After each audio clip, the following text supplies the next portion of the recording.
Hey, you there. Thank you for watching, and welcome to Forge Lines Forever. Today, I have a 5v5 custom match here on the most amazing Neuroxys map generator.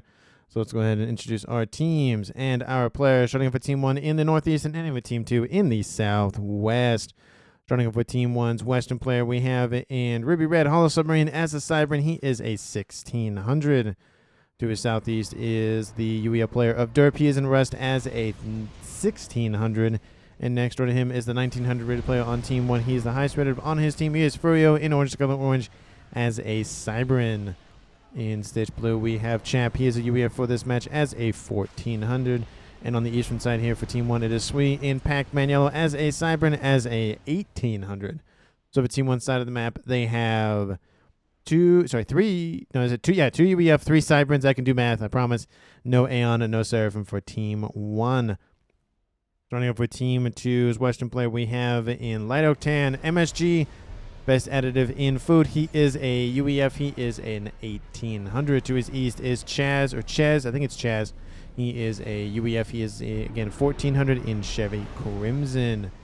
In Barbie Pink to his east, we have Dorset. He is a Cybran for this match in Barbie Pink as a 1400. In Amethyst Purple to his east is Loki. He is a Cybran as well as a 1600. And running out Team 2's backline, we have Yoji in Imperial Gray as a UEF as a 2100, the highest rated player on Team 2 and in the game overall. So Team 2 side of the map, they have 3 UEF and 2 Cybrans. Team 1 has 3 Cybrans and 2 UEF, which means there are no Aeons or Seraphim in this match.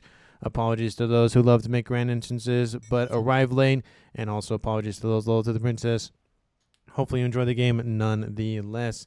And for these 10 players on the map, let's take a look at the reclaim situation. Currently sitting at 13,000 mass in reclaim, which makes it 1.3k mass per player. Definitely a decent amount to scoop up. The map does make up for at least a little bit more in the mechs count. There is a nice little 5-star mech position back here and another 4-star mech position back here for, looks like Yoji's going to grab all of those. Quad mechs and Trimechs on the eastern side for Amethyst Purple player of Loki. Another Trimechs position here. Quad mechs in the middle and a couple of Trimexes on the western side for MSG. So there is a decent amount of groupings as well as a hefty amount of mixes, mostly one-offs essentially down the middle of the map. So a lot of congestion going to start to be conglomerating in the middle of the map, scooping up all of those mexes. Let's take a look at where our players are headed off to in this game. Everybody on Team 2 has left the main base. Same thing with Team 1. So it looks like it's going to be, it's very open in this map, so nothing really lane-ish in terms of the, divided, east, middle, west sort of things. It's going to be very fluid, at least I would imagine. But it does look like there's 2 players shifting westward for Team 1. Same thing for Team 2. We do see at least 1v1 on the eastern side, and then maybe a 2v2 down the middle. Again, there's a lot of fluidity in this game in terms of where players are going to be heading off to. So we'll see where they actually end up, but at least for now, it's pretty much going to be everybody versus everybody, kind of in a conglomeration. You see Derp getting his Trimex position on the western side, at least getting to it. I don't know if he'll sit there and get posted up and whatnot. We do see Team 1's Jap getting a nice little couple of facilities online. Maybe he'll build 2 more here to get a nice little factory base online. Same thing kind of here in the west for Derp, trying to get as many spam units online. Because it is, it's not a 20 by 20. It's probably about a 16 or so. So there's a lot of territory to grab, as well as just, not a lot of impediments with geography. So it's going to be very, very important to get as many nipping attacks in terms of bleeding, in terms of just getting annoying for your opponents, or their opponents, I should say. And just trying to do as much damage early as possible. Gun started for Chaz in the middle. Gun started in the northwest for Hollow. Gun started for Dorset. Another gun to keep the train going. No gun to keep the train going. Unfortunate. It will give a lot of firepower to Hollow Submarine on the western side. MSG pushing in all by his lonesome. No gun, no units, no nothing. We do see some forces inbound to assist from Chaz. We do see some come action is going to occur between Yoji and Chap, I would imagine. Nope, not yet. They were close. They were, I think, barely in range of one another for like a brief moment. Gun done for Dorset. Gun almost done for Team 1's Hollow. And Team 2's Chaz is almost done with his. A couple of units get behind Chap's forces. They kill off a nice little Team 1 mechs. Nothing of a huge consequence, but again, 2 mass a second is 2 mass a second. T2 started for both MSG and for Derp, so trying to solidify their western side pretty nicely and keep Team 1 at bay. That T2 upgrade will help out with the hit point department, but not for the damage department. And with all these forces inbound from Hollow Submarine, we could see an early departure from one of these two. I would surmise it's going to be MSG if it's going to be anybody. He's just kind of isolated on that western side. Jazz going for a nano upgrade here. Again, he's not Cybrance, who doesn't have to build stealth first, and then Chap, of course, is upgrade list for now. Not really a lot of action on the eastern side. And T2 is almost done for MSG. He's probably going to build T2 PD immediately. And Hollow Submarine is pushing in. There is the engagement. MSG trying to get some Team 1 PDs online, but again, I don't know if this will help out. There's a lot of forces inbound to surround that comm. We could see, like I said, an early departure. Comm on comm action as it could between Chap and Dorset as well. We have comm v comm action. Love to see it. Lots of Team 1 PD trying to be spammed up.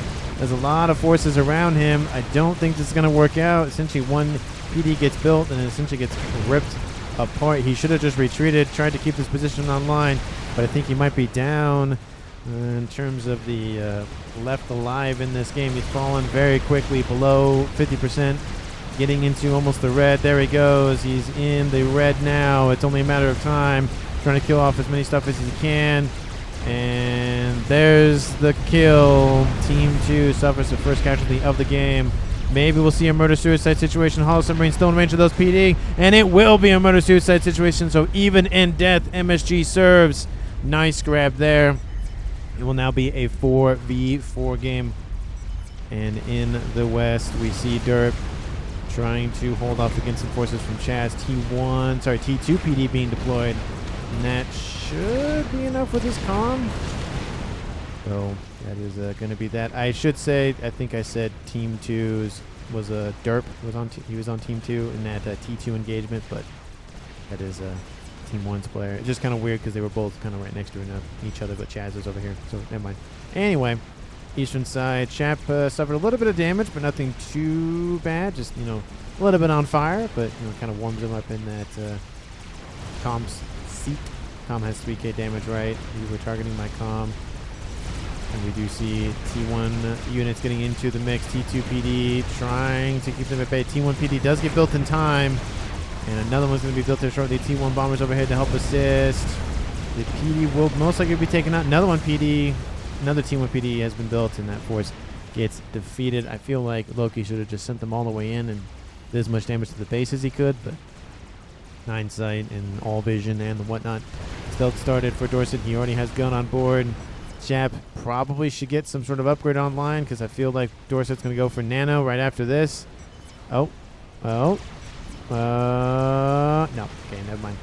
And then he maybe will assault Chap's position. Maybe, maybe not. Western side, again, is now a 1v1 game between Yoji and Derp. Derp has double base. Yoji has double base. But the highest rate of play on Team 2 has double base. Definitely a little bit concerning. But Derp does sit at roughly the same amount of eco in terms of eco overall. Team 1 slightly in the lead, but again, nothing too critical. Oh, okay, now Dorset goes for nano. Of course, I have to, fly away or whatever. And then he's like, oh, I'm going to build it now. He's not watching. Annoying. Anyway, tactical missile started for Derp. Has T2 on board. He'll probably spam a couple of missiles outbound, then probably go for T3 engineering suite, and then for Billy Nuke maybe. It's not confirmed always, because just because you're UEF doesn't mean you have to build Billy Nuke.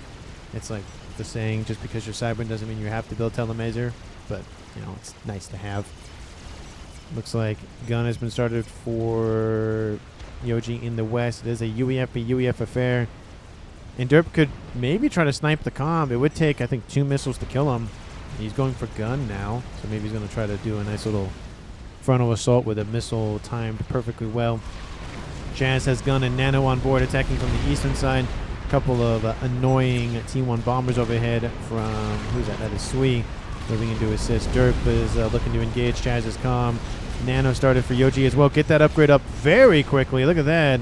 Maybe he'll assault the position. Maybe he won't. He has nano, so it makes me think he's going to do so. Jazz is actually losing a lot of hit points. Missile outbound doesn't hit the comm. Was very close to doing so, though. There was an almost nice little snipage there. and not looking super well. A couple of ASFs and interceptors over the top from Team 2 will help. Missile outbound. It'll get Chaz's comm. Nice snipe there from Derp.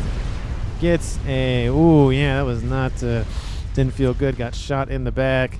And that is now a 4v3 in favor of Team 1. Not necessarily the first time in the game because they had a slight lead, but with the murder-suicide, I don't really count that as being in the lead for, very much time, if at all. Team 2's Loki getting into stuff from Derp, transferred over from, I think that was, is that? Oh, that's right, Team 2 lost the player, not Team 1, never mind. I was like, wait, that doesn't make sense. Wall sections being established by Team 2, trying to curtail the pathfinding from Team 2 on Team 1 side of the map. And Chap is getting some nice PD to assist with defenses there.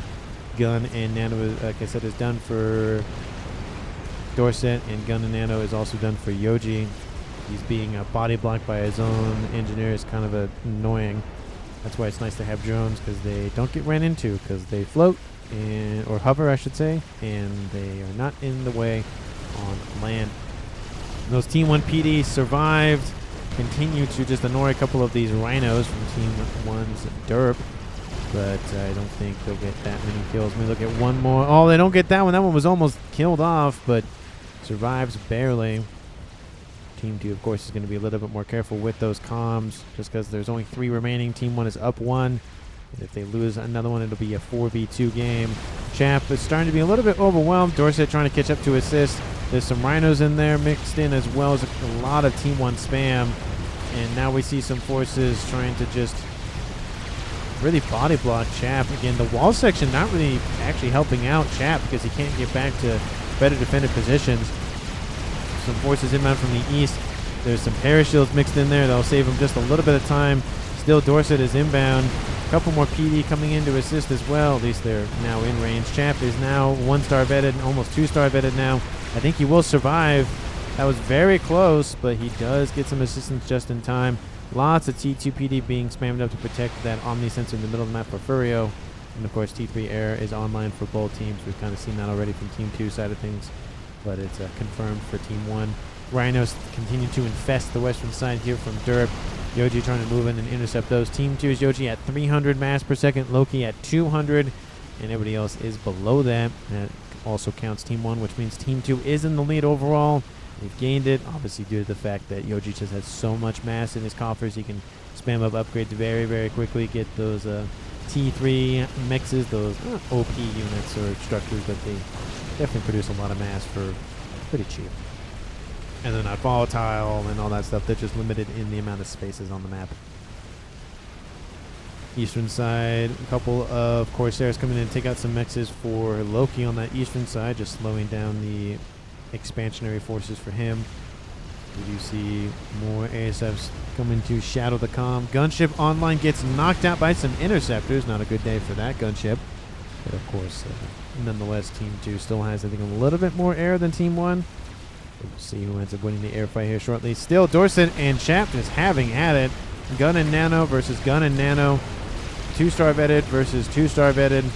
And in terms of hit points, it's 16,000 versus, actually, that's a dead even split. 16,200, 16,200. Wow, I think that's one of the first times I've ever seen that. It's the same upgrades.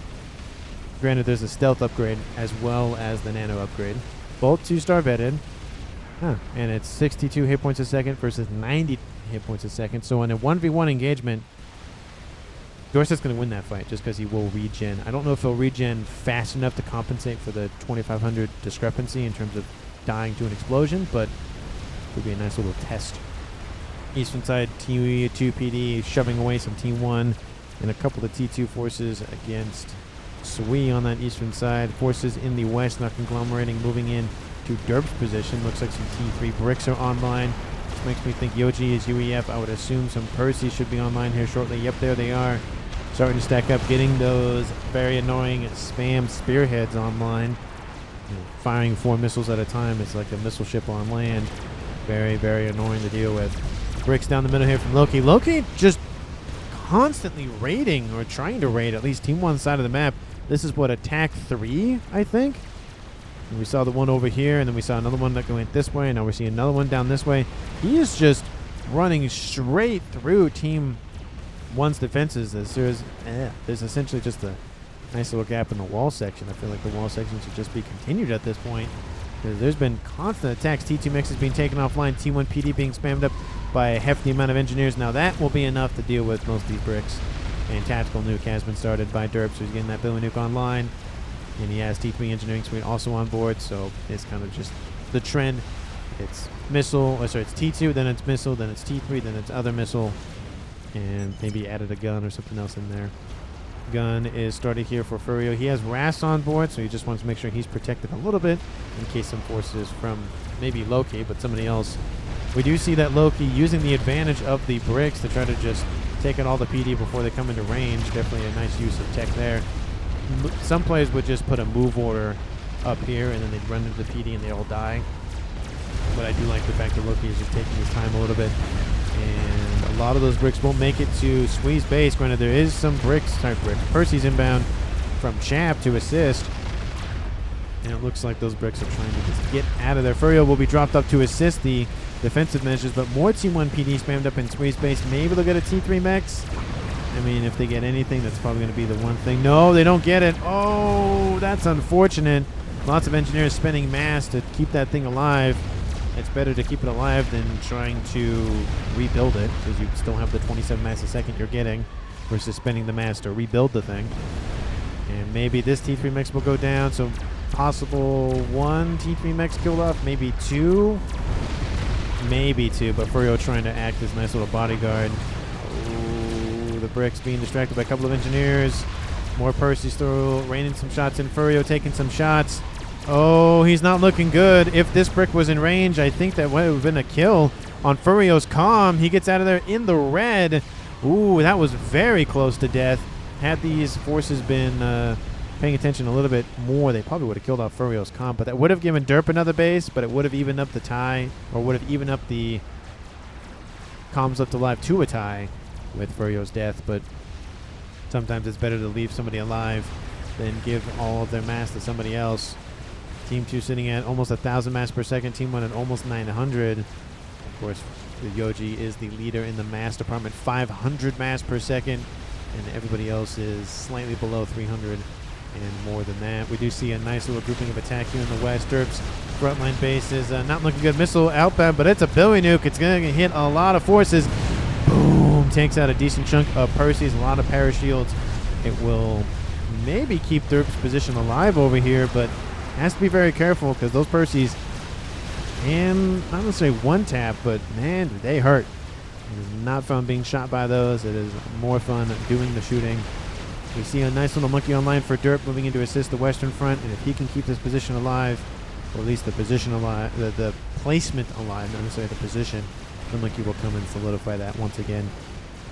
Another attack inbound from Loki. Again, he's not dedicating a huge amount of forces. He's just sending something in, distracting, being annoying, all that sort of thing. It's just, I don't even know what's going on over here with the wall sections for Team 2's Dorset, but he just drew a bunch of lines on the map. I forget what those drawings are. I think they're in South America, where there's a bunch. If you fly overhead, you can see a bunch of, it's like a bird and some other essentially drawings on the ground. I don't remember what, I mean, there is a word for them, but I just don't remember what they're called. Anyway, eastern side, T2, that's a T3 engineering, not engineering suite, but Omni online. Love to see that. That's a nice little backup, especially with the one in the middle. Team 2 probably needs to get theirs online. Team 2 has the rough-ish middle of the map-ish. There's a lot of dead mexes, and Team 1's Derp is pushing into Yoji's position. Monkey is slowly catching up, but there's not that many forces being replenished. And it's really favoring Team 1 in this engagement over there. Eastern side, not really a lot of action. Again, the main action has just been kind of down this way. Soothsayer online for Loki. Does cost 3,000 mass to, 3,000 power to run, but he gets a huge chunk of the map to just have constant vision. Lovely, lovely unit. You combine that with the satellite / eye, and you have tons of the map at your purview in terms of vision. Frontline base for Dorset, not looking too well. Percy's kind of wiped that out. There is that T2 radar system that he probably wants to keep alive, but I don't think it's going to be there. Dorset just hanging out. Could actually intercept and kill off the rest of these forces, but does want to be careful because, again, Percy's and their shots are very, very deadly. Western side, another Billy is outbound. And there goes another chunk of forces for Team 2. Yoji, almost the entire deployment force is gone. That's what's really been driving Derp's forces over here, is just that Billy Nuke just removing chunks and chunks and chunks of stuff. 25,000 mass kills with that comm. Not all the Billy Nuke, but a huge percentage of it. So he's at 5-star vetted. Of course, T3, or sorry, Tri-Mex position being reestablished by Team 1. Must have been some raiding at some point from something, but I missed that. Looks like they're rebuilding, so lots of mexes were taken offline at one point. Team 2 still barely in the lead, but again, 100 mass per second at 25 minutes. Not a thing really to worry about in terms of leading, but it is concerning nonetheless. Team 1 sitting at 4 players left, only losing Hollow Submarine after the death of MSG, and Team 2 has lost MSG and Chaz. After that, Strat Bombers inbound from Team 2. Maybe they're going to try to snipe Derp's comm. Don't know what happened there. Looks like they lost their targeting priorities or something. They lost their... I don't know what happened there, but they just didn't launch the bombs. Gunships being very, very helpful in taking out these shields, and the bombers don't drop. Anyway, let me know down in the comments who you think is going to currently win this game. Again, Team 1 is in the lead roughly for map control. And again, a little bit behind, a little bit tied up for the mass income. Thank you so much for watching to this point in the video. Hopefully you enjoy the rest of it. And of course, if you haven't done so already, please like the video and subscribe and notify, hit the bell, do all the fancy dancy things that YouTube loves to see. Really do appreciate it. We're slowly closing on 2K. I'm trying to come up with an idea of what I want to do for my 2K video, but I might ask the community once again for some suggestions, so be on the lookout for that once I hit 2K. We do see Chap pushing in, or at least trying to push in because of all the wall sections being annoying. Now we see Dorset trying to counter push, and there's more Percy's, more T3 units here for Team 1 than there is for Team 2, and Dorset taking, it's 1,400 damage per shot, so definitely need to watch out for how many of those he takes. A couple of Strat Bombers inbound. Spread the love over here. The bricks don't get killed off by that explosion, but a lot of the AA does, which is probably the more important thing, so gunships or other forces can come in and help. That Strat Bomber does make it home, but severely damaged. No veteran save for him? No veteran save for him. Western side completely devoid of Team 2's presence, and we see a couple of gunships running around, taking out a couple of mexes on that western side for Yoji. Yoji up to 600 mass per second, and Team 1 is catching up, like I said, in the eco department. The radar system still has not been targeted by Chap. He has gun, nano, and nice little shield emplacement on board that comm, so it is a nice little tanky commander. Total hit points sitting at almost 40,000, just shy. A couple of gunships going to be wiped out by those ASFs from Team 1's Furio. That's never fun to see. And a Monkeyloid now has been spotted by Team 1, so they'll be aware of that. Couple of Monkeyloid, speaking of which, on the western side for Yoji, augmented by Percy forces, so definitely a concerning amount for Team 1. But there is a crab and a monkey, so actually that might be enough to deter the 3 monkeys. And maybe the monkeys are being shifted eastward, maybe? I don't know where they're going entirely, so yeah, it looks like they're going here to assist the middle front, but again, it's one of those things where you leave a power vacuum, somebody's going to try to take it, and maybe it's a feint, who knows, but only time will tell. Anything spicy happening in the background here for Team 1. Fat Boy, nothing super spicy. Raspboy production most likely for Team 1. SMD, lovely to see it. Has a bunch of shields around it.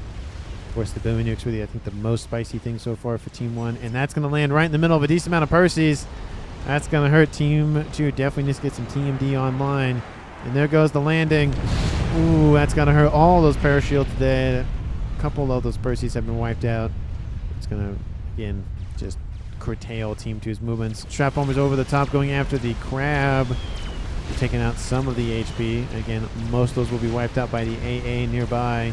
Bunch of T3 AA units also being deployed to, again, add some, well, AA to the mix. Ooh, possible air engagement happening. Oh, it will happen. Here it comes. Oh, no. Oh, no. Okay, it looked like it was going to happen, but it did not. Backline for Team 2. Anything spicy? No, there is an SMD. Lovely to see that. Another SMD and 3 SMDs. Wow. SMD coverage here for Team 2. And we do see Fat Boy online for Team 1 coming into range of those Monkey Lords. And now we see Dorset deploying the Soothsayer. And again, that's another chunk of the map that Team 2 can see. When they put another one over there, they'll have the trifecta. They'll have the entire middle of the map on vision permanently. But that Fat Boy not helping, because there's only one shield. Second shield soon to be built. Third shield also is planned. Decent amount of T2 artillery being built as well. Try to keep that Fat Boy at bay. Fat Boy producing some Cougars or Parashields? Parashields. It's usually Cougars, Parashields, or Perseus. Those are really the only 3 things I see people build on the backs of those Fat Boys. Billy that says Furio. I don't know what he's talking about, but he's talking about this. Monkey Lords are inbound. First major T3, T4 land engagement. Strap Bombers coming in doing a chunk of damage to the Crab. ASS will kill off those. Bombers and ASS from Yoji will engage. Nuke lands to the west, taking out maybe 1 or 2 Perseus, but nothing too damaging. First Monkey Lord is dead for Team 2. ASF's just sitting there taking the shots from those Wasps from Team 2's Yoji. And that is an air win for Team 2. Second monkey almost down. This monkey almost dead. A couple of bricks in there for Team 2. A couple of Perseus in there from Team 1. The third monkey will not get a shot on that Crab. And looks like maybe this Crab will survive. The Fat Boy still raining in shots. T2PD coming into range here shortly. Monkey Lord stop firing for a brief moment. It's going to be close. The Crab is down. But the Monkey Lord will die here shortly after that. Team 2... nice little mass gift to Team 1. 4 Monkey Lords. Team 1 lost 1 monkey and 1 crab. I'll take that trade any day of the week. Reclaim field currently sitting at, I'd say 60 something, maybe 70,000. Oh, there's 100 something on screen. Number 9. Billy Nuke lands, takes out a couple of mexes. It looks like nice grab there. Doesn't get all 3 of them, but gets 2 out of the 3 of them. So that's right, 3 out of the 4 of them. That can count, I promise. And the reclaim field is let's say 120, just making a nice little rough number because there's a lot of mass around. Team 2 still barely in the lead. Team 1 dropping a little bit, but again, looks like possibly power related. Now they're in the lead slightly. Attack in the east has broken through, and after multiple attempts from Loki to do that exact thing, they've finally been able to manage it. The frontline position for Sweet is now down. Now we see all those forces from the middle shifting eastward. We see kind of this trend of just sending forces eastward, whether it's on the west to the middle to the east, just to, again, help with another front. It will take a little bit of time to catch up. Lots of parashields, lots of AA, so nothing essentially ground-to-ground forces. A couple of gunships shadowing this position as well. I would not be surprised to see some ground firing on a couple of wall sections as they have to, again, navigate this area. Looks like they're going to try to just squeeze into that corner. Gunships and Strat Bombers inbound. Strat Bombers will be shot down, but the ASFs being distracted by the bombers will actually get a nice engagement once again. Here they come. It's going to be an air cleanse on Team 1 side of the map. Maybe not necessarily an airlock, but I mean, they're going to go for it regardless. There's a Strat Bomber mixed in there, or 2 for Team 1 as well. Yoji stops his ASFs just briefly, re-engages. Billy Nuke lands in the west once again. Kills off a couple more of those Perseus for Team 2. You can see the forces coming in now 1 by 1, and that's given enough time for another Fat Boy to be produced. And that will stop that brick line quite nicely. Gunships inbound as well, taking out a couple of P-Gens. ASFs will shadow those gunships once again. But 5 T3 mexes soon to be taken out. Nothing good happening for Furio. He's going to lose a lot of mass here. 120. Is it 8? No, because 4 of them is 108. So 135. I can do math here. 130 because it's 125 plus 8. So yeah. Oh, wait, no. 125 plus 10. 125 plus 10. Yeah. I can do math, I promise I can do math. Monkey Lord trying to keep the line from moving in. The Monkey Lord not looking too hot. Dropping into the almost red. It's going to be close, but I think the Monkey Lord will survive just barely. Gunships have taken out that grouping of mexes, and Team 1 drops out of the lead. Team 2 actually losing a bit of mass as well. Again, maybe power related. In the backline, crab being produced by Yoji. And again, nothing big happening. Again, that reclaim field being scooped up by Chap. I don't know if they have a project in mind as of yet. Maybe T3 artillery, maybe T4 artillery, something. Because again, it's only Cybran and UEF for both teams. So only 2 of the possible 4 game enders can appear in this game. Crab taking out that Fat Boy, shielding Fat Boy, moving into not necessarily the best in trajectory for getting out of range of the Crab, but unfortunately there it goes. He's dead. Baby Nuke outbound from Derp. He went back to base to assist. Frontline should be fine though. There's another Fat Boy. There's another Crab. And it looks like the Baby Nuke will do some damage, but nothing too critical. And the remaining forces for Team 1 will deal with that quite nicely. Nice little mass gift and a Crab situation. But again, some Pigeons were taken out for Sui.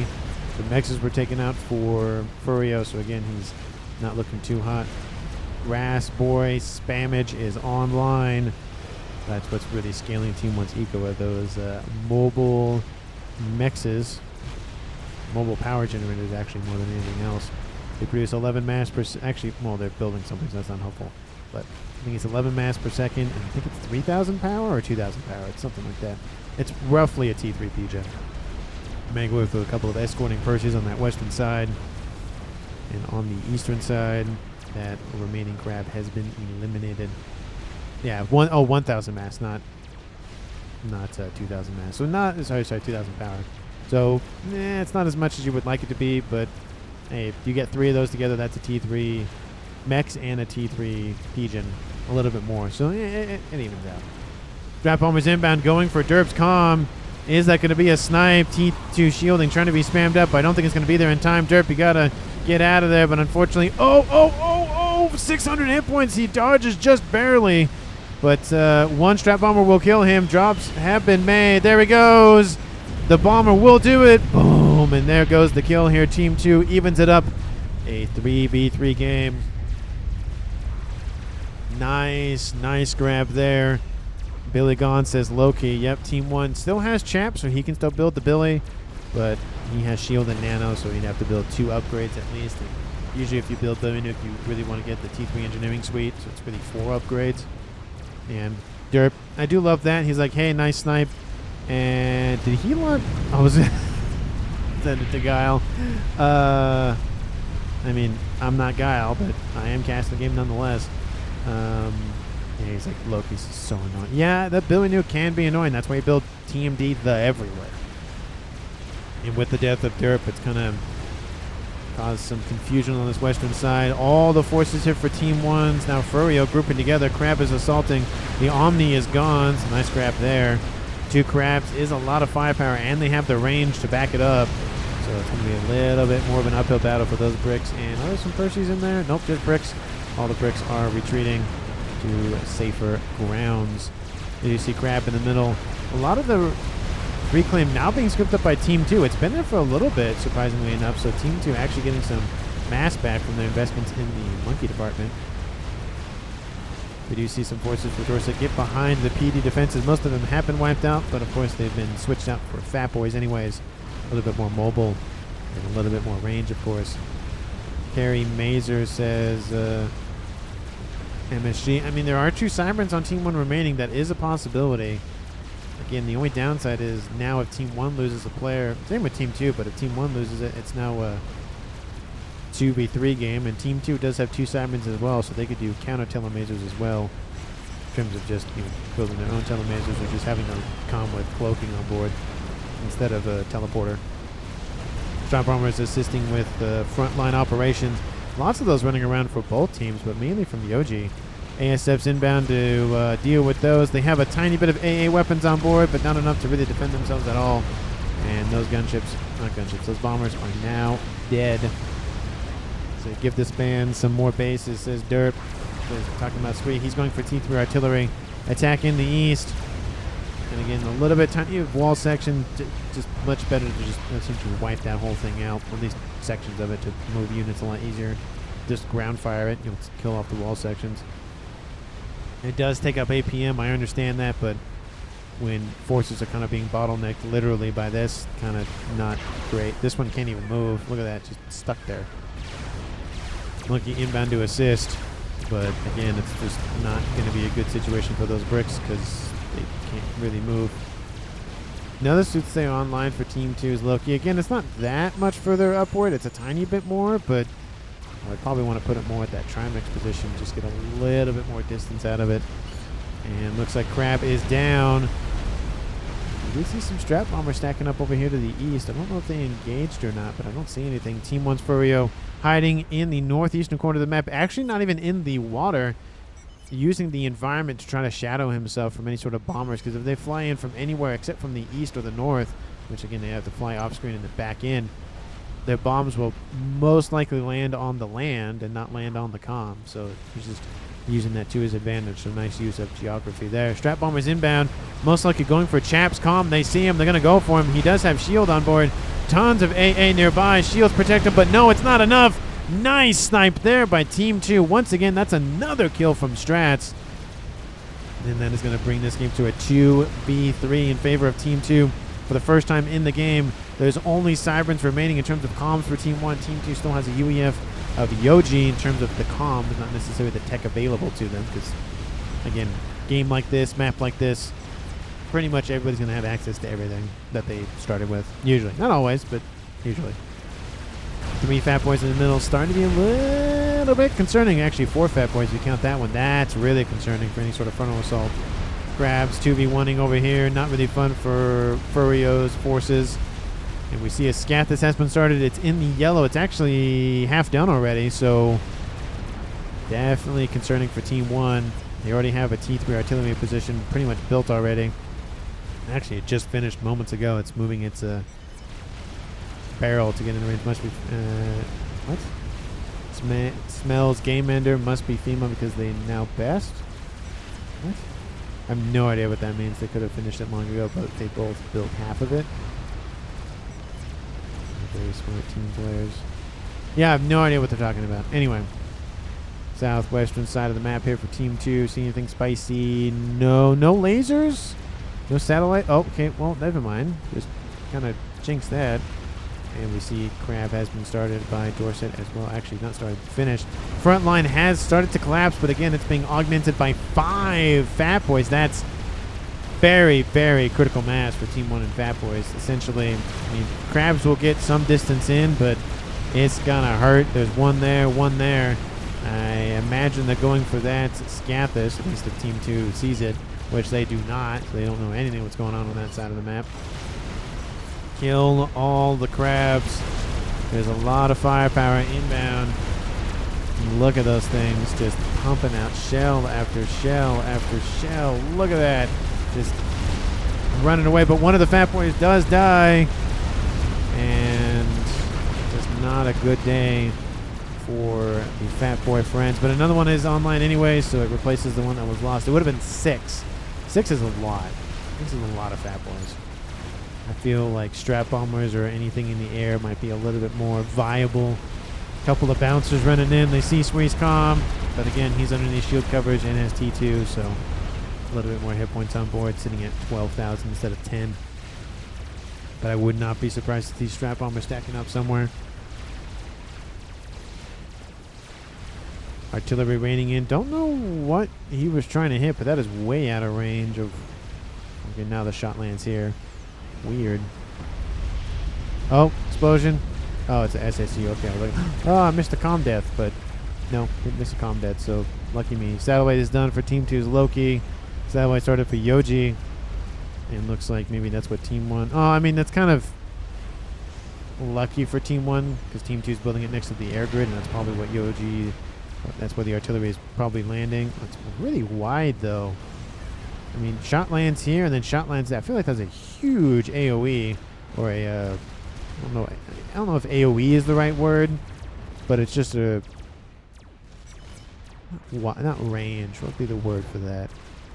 Oh, not balloon, but it's like essentially where the shot could land, whatever that circle is called. Shoot.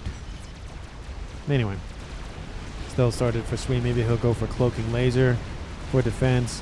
Crabs assaulting down the middle. Crab on the east. Fat Boy in the middle as well. And there's a Crab over here for Yoji. I'm surprised he's not going east, but Wasatch is kind of just curtailing that movement once again. Fat Boys. There's 3 of them over there. 2 of them there. And again, essentially just there's bleeding, and more bleeding, so they have to split all their stuff. It makes it less effective. Because again, it's a 1v1 versus a 5v1. And ASFs just get wiped out of the sky. Crab here to the east, almost killed off. There's a monkey moving in to intercept, but it's dead, so he can turn its attention back to this. Fat Boy is in the yellow, but that's not going to finish. There's a lot of bricks inbound. Scathis is almost done. There it is. The game ender has made its appearance and is completed. We're now raining shots, most likely on the air grid. That went over top for Team 2. Of course, has spotted that Scathis. Zach, cool, says Chap. You have enough eco. Stop spending on boys because he's just producing more and more boys. Getting some P-gens online. Not P-gens, but shields online to assist with defense. There's 4 Fat Boys here. Lots of ASFs going in for the cleanse once again. Strap Bombers inbound. They're going to try to go for that Scathis, I would assume. And there they go, dropping those bombs here shortly, but a lot of them get wiped out before they can do so. Some of the shields will take a hit. Oh, shields are down. Scathis is taking hits, but a lot of ASFs died due to the bombs landing on top of the shielding, so that's not fun for those bombers. Fat Boy over here to the north, not really in range of anything else. Grab down the middle, cloaking has been started. But unfortunately, the cloaking might have to stop. Swee is being hit by a crab. He can't survive any more hits after that. Not looking too good. Swee's down to 3,000 hit points. That's 2 double shots, or twin shots from the crab. Shield generator protects him for a moment. The actual emitter, not necessarily the actual shield itself. 1 shot, and there he is. Swee is now defeated, leaving Furio, the last remaining player on Team 1. And now it's a 3v1 in favor of Team 2. ASF's inbound over the top on skin. Shields have been replaced. The Scathis trying to stay online. Fat Boy's trying to cover the Scathis as well. There's 4, 5 of them still. Scathis fire still raining in. How's it doing? Nothing too hot. Yeah, what is up with that shot landing all the way off screen? Really weird. And there's that shot. Yeah, I don't know why the range or whatever is just so wide. I remember it being that expansive. Scathis underneath some satellite bombardment. Shields need to be built immediately and kept online. Probably assisting them with those hives would be very, very beneficial. Strap Bombers stacking up over here to the west. A couple of Strap Bombers for Team 2's Loki are inbound. And they're going right down the middle. Shields are going to come offline here shortly, I would surmise. Oh, there they go. Do they get the... Yes, they do. They grab that Scathis. The Scathis is down. Team 1's major item to come back in this game essentially knocked out. GG's outbound from Derp and Furio. And had they made more SAMs and shields, maybe would have been enough, but there's a lot of Strap Bombers constantly running around still. And will Furio depart? Will he control K? We'll see. I mean, regardless, that's actually one way to depart anyways. But at this point, I don't think they have much left. I have 14, says Furio. That's actually not as many as you'd think that would be. But there he goes. He actually teleports his SACUs out as well. Didn't realize you could do that. But there's the game here, folks. 47 minutes and 25 minutes on the clock. And Team 1 wins the game. MVP for me, I mean, I gotta give it to Yoji. Those snipes with the Strap Bombers were nice. Of course, Loki came in with his own Strap Bombers as well. So it's kind of essentially the MVP are Strap Bombers. That's probably the better way to put it. But at that point, I mean, it was definitely an assistance from both. Yoji, I think, had the opener, and then I think Loki came in with the kill on... Who was that? That was Derp, and then I think he got the kill on Chap, and then I think he got the kill on the Scathis. So if you were to give it to anybody, it would probably be Loki for the strats. But again, a lot of the work was done by Yoji with coming in with a huge bulk of those strats to begin with. So again, it's kind of a toss-up. So I'll just say the MVP are Strap Bombers, and then whoever you decide on MVP from there, obviously that's your purview and whatnot. But thank you so much for watching. I really, really, really do appreciate it. If you haven't done so already, please like the video and subscribe to the channel. And I will see all of you in the next one.